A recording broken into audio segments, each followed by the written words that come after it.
Good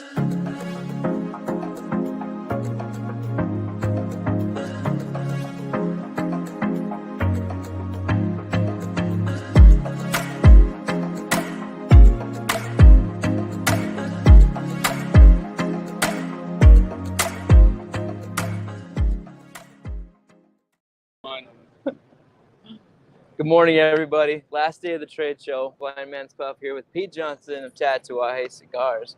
How you doing this morning? Good. It's early. Yeah. You feeling nice and refreshed and early? I actually got some decent sleep. Yeah. But I saw my niece walking around the hotel at midnight. I didn't like that. Yeah. You gotta wonder. It was midnight, dude, and you gotta be in bed. Yeah, not cool. So last day of the trade, how'd the show go for you? We're at the end here. Did you see a lot of excitement around all the new stuff? Yeah, I think the vibe of the whole show was great. Yeah. A lot of great people coming in the booth and, celebrating 20 years. So seeing everybody was awesome. Yeah. And I actually got to see people I haven't seen in like 10 years. Yeah. So it was even better. But no, great show. Awesome. Yeah, numbers are good. Yeah, it seems like... and luckily we're going to get some of this stuff that we have behind us, right, like in the next week or two, so we can actually ship it. I was telling everybody like August, maybe September. Right. Factory just told me, like, no, we're shipping it next week. I'm like, awesome. That's perfect. Yeah, it seems like the trade show is kind of like back in the old days before COVID. Like, there's lots of gatherings afterwards. And I think the organization's just gotten better. Yeah. I mean, they've done a lot of things to make sure that people are entertained while they're here. Yeah. I mean, it's supposed to be a cigar community, not just, hey, let's sell a bunch of cigars and then go all to bed. Go to dinner and go to bed. Right. No, hang out, talk, mingle, tell stories about old times. Yeah. Have the relationships. And the bonus is that we all sell cigars. Right. That's what do you think about the changes to the dates and the locations? Like, are you excited about doing something different? Yeah. I am. Yeah. I like, who doesn't like Vegas in March is way better. So much better for us, New Orleans in April is way better. Oh, yeah. Yeah. It'll still be hot, but... Not as bad, though. Bearable, huh? Yeah, bearable. Maybe less humid. Yeah. Well, probably humid, maybe less hot. Yeah. I don't know. I'll take either one. But yeah, I'm excited. I mean, anytime they tell me you got to move around a lot. I mean, I like coming to the same place every year. Yeah. It's easy. Yeah. I mean, these things are waiting for me here. Right. Now, but luckily my booth guy that I continue working with, and he's going to build a new structure for me. He's based out of New Orleans, so it works out perfect. That's a bonus right there. Well, yeah. All right, let's talk about some of your new stuff. You got like 4 new things coming out, so let's talk about all of them. It is only 4 new things, but honestly, the Bone Chasseur and the Bellon Tuxla, we announced a few weeks ago, and actually about a month ago, and that was an exclusive to be here and order it. 2,500 boxes of each, limited edition. They're more than 80% sold, which is great. But these are shipping in the next couple weeks. Beautiful. The Surrogate Big 10, the official new size of Surrogate, because last year we did a limited edition Big 10. So the regular production. Now this is a regular production. Vitola, the other one was like a Grand Britannica size. Got it. And the Atelier Roxy, which is actually named after my brother's dog that passed away. You know us with dogs. Right. Every time a dog passes, they get a cigar. Yeah. And she was a tiny dog that shifted colors. Yeah. So we said, okay, let's do the natural and Maduro split. Right.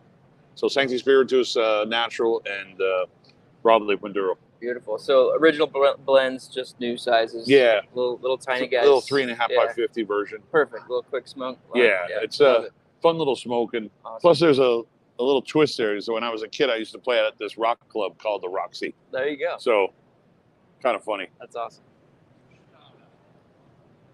Okay. And then, of course, we did a few different things. Let me start with the PCA. Sure.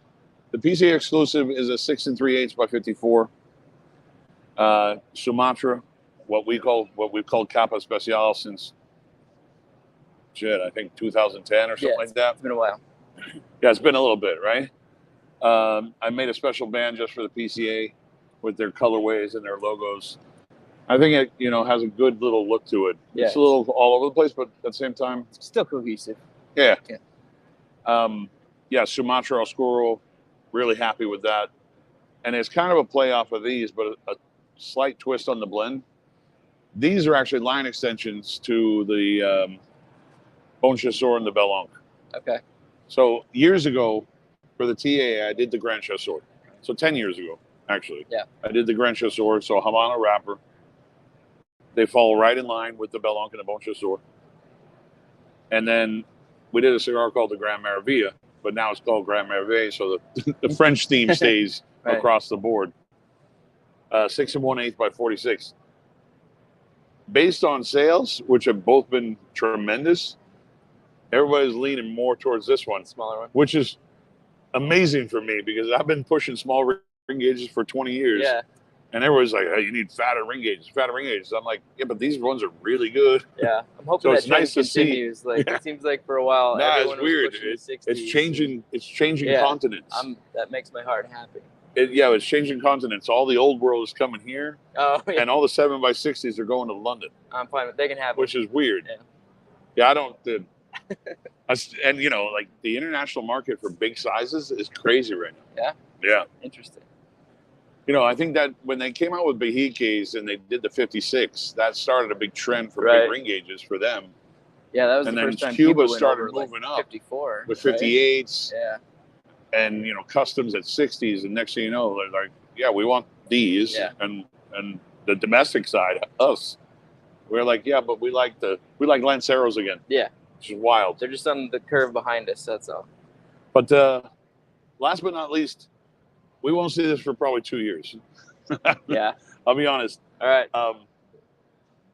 There's a couple things that I'm doing with the inside of the jar. Okay. That's why the jars aren't open. Yeah.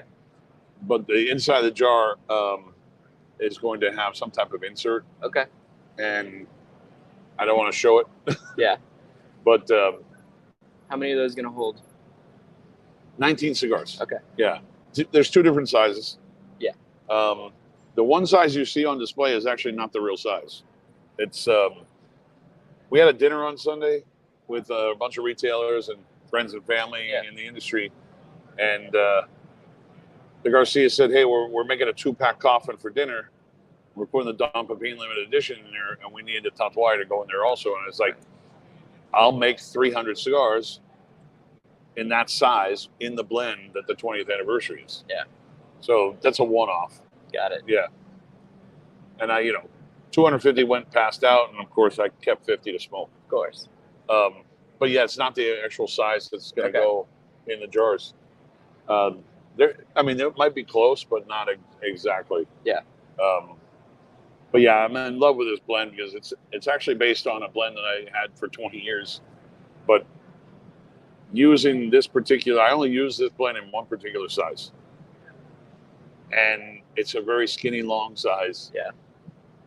And to take that blend and put it in some bigger ring gauges, it's so refreshing and so easy. And when cedar hits it and accents it, it's like magical for me. It reminds me of a Cuban cigar. And that's ultimately what I've been trying to do for 20 years. Yeah.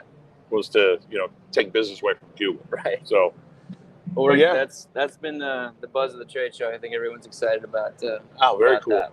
So. Very cool. Yeah, I'm excited. It's odd for me because I used a blue band, which, if you know the history of Tatuaje, Tatuaje was the first cigar that the Garcia family ever made, like even before Dom Pepin Blue. Right. And my label's been brown, and Dom Pepin Blue, of course, was blue.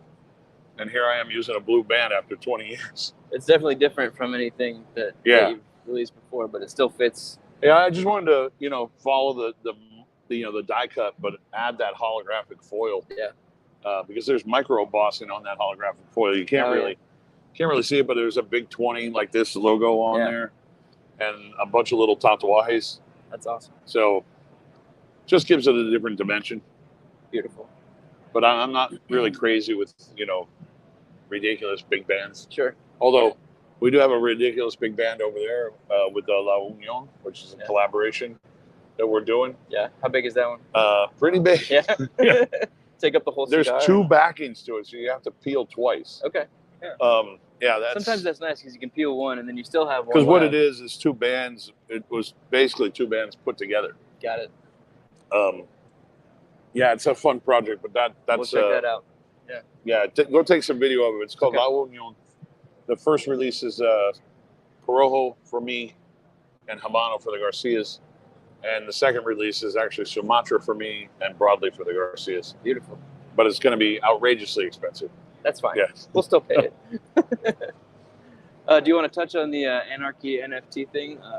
Yeah, we could. I mean, that's if you want to go walk over there. Let's take a quick walk. Sure. You know, honestly, the Anarchy NFT thing, it was Abe's brainstorm. Yeah.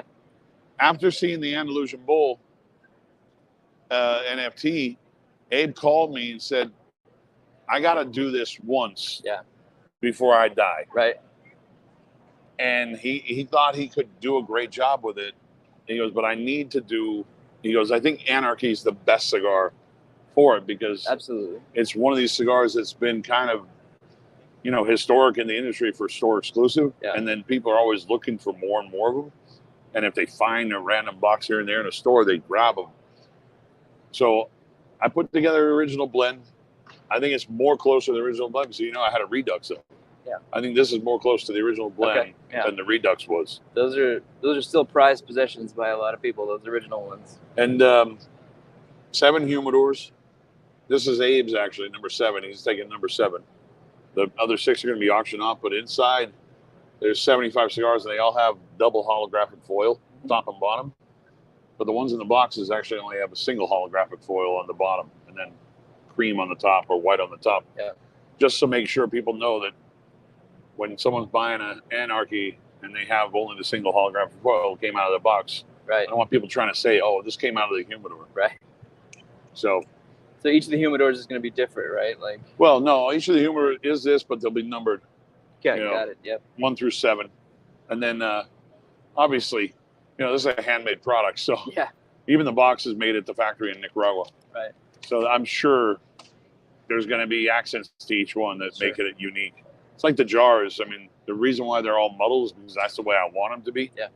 So there's no way they can mimic that in every jar that we're going to make. Right. So, but yeah, it's a cool project, but I don't get NFTs, man. I don't understand it. I kind of understand it, but I still don't like it. If that makes sense. Like. Yeah. Like as an idea in general. I don't think it will go as crazy as the. No, yours will. The Golden Bowl did. I don't think it will grow as crazy as the Golden Bowl. I don't know. Don't undersell yourself. But I think it's a great package that they put together. I mean, everything, even the DuPont line too. That just adds to it. Yeah. Yeah, and then again, the humidor is that's a lot of work. Yeah. I drew a picture on a piece of paper and I told my nephew, like, I'll pay for it, and they executed it. So that's awesome. Yeah, it comes down flat, and then there's drawers inside. Got it. I don't know if you've seen the presentation. Yeah, we saw the press release. But yeah, it's So it's going to be all 7 all going to retailers. You expect? I actually think there's going to be a couple consumers. Yeah. Yeah, but I'm sure they're going to have a tie somewhere with a retailer. Right. Yeah. Yeah. Even the Andalusian Bull purchases, I think there was a couple consumers involved. Yeah. But I think they were tied with a retailer somewhere. Right. But yeah, I'm gonna guess that mostly retailers and a couple consumers. Yeah. We'll see. End of August, I guess. Okay. Yeah, but I think it's gonna fetch a lot. You know, Abe says though, ultimately, if no one buys them, Abe will have the access to 420 boxes of Anarchies every year until the day I die. And he'll still sell those. Exactly. Yeah. Which will be interesting, like forced to make 420 boxes for the rest of my life. Right. So we'll see. Awesome. So Pete, like just in general cigar making, like what's your favorite part of being a cigar maker? Is it coming and interacting with people? Is it blending? You know me, I always say I don't make shit. Yeah. I'm a negotiant. I'm a thought guy, like an idea guy. I go into a room and I play mad scientist in someone else's workplace. Right. I go to play. They go to work. I just enjoy what I do because I'm constantly trying to create stuff. There's when I was playing music, same thing. Yeah. When I was doing the wine, same thing. Always trying to figure out different things to do. But my favorite part really is just the community. Yeah. I mean, there's a lot of good people, a couple assholes, but a lot of good people. And, you know, to meet people that actually appreciate the fact that they, I don't get my palate. Yeah. That's awesome because these cigars are made for me. They're made for us to smoke. Right. And if we don't like them, we just don't make them. Exactly. But when we love them, we make them. And the bonus is when other people enjoy them too. So that's where it becomes a commodity. That's where we have now sold the product that we love. But ultimately, if no one wants to buy them, we have to enjoy every one of them. Right. So I'll go to my resting place with a lot of cigars for sure.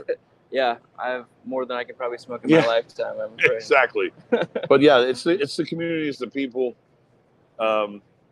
just everything. I mean, you guys come here on your own dime. You do this to promote the community, and that says wonders about what this industry is. Yeah. I mean, not a lot of people get what we do.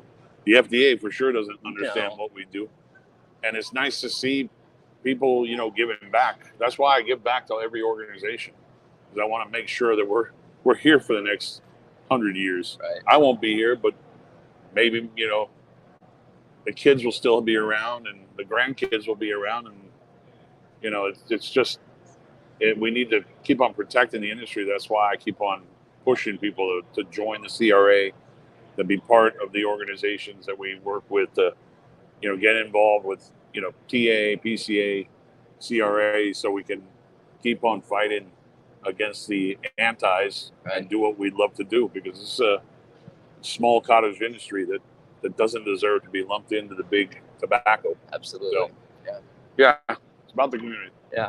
All right, Pete. Congratulations on 20 years. Appreciate it. That's a big deal. We look forward to seeing all this awesome stuff on the shelves. Me too. Thank you so much for your time, and thanks everyone for watching. Thanks, guys.